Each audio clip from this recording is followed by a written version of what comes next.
চালু হলো দেশের সর্ববৃহৎ যমুনা রেল সেতু।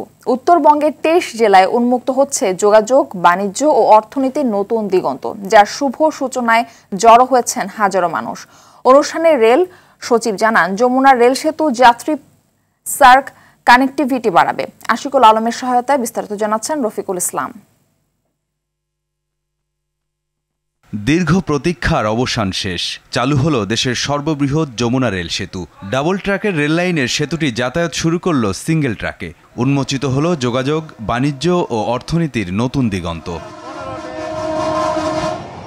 যমুনা নদীর উপর অত্যাধুনিক রেল সেতুটি বাঙালির দৃশ্যমান গৌরব। ৫০টি পিলার আর ৪৯টি স্প্যানের উপর অত্যাধুনিক স্টিল প্রযুক্তির সেতুটি শত বছরের স্থায়িত্বের অঙ্গীকার। মাথা উঁচু করে জানান দিচ্ছে বাংলাদেশের সম্ভাবনাময় অগ্রযাত্রার কথা।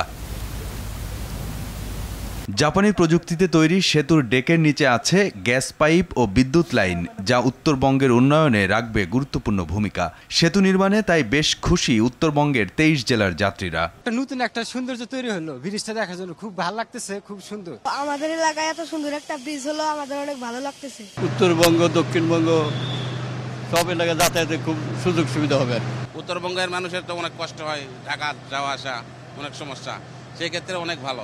উদ্বোধনী অনুষ্ঠানে রেল সচিব বলেন, নতুন পথে শিডিউলে কোনো পরিবর্তন হবে না। এই রেল ব্রিজটি উদ্বোধন হওয়ার জন্য আমরা সব রকমের ফ্রেট ট্রেন, কন্টেনার ট্রেন কিন্তু আমরা এখান থেকে যাতায়াত করতে পারবে।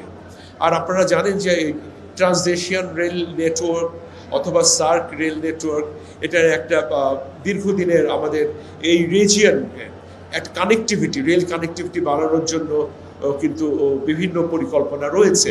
রেলের কোচ ও প্রকল্পে নতুন মাত্রা যোগ হবে বলেও জানান রেল সচিব।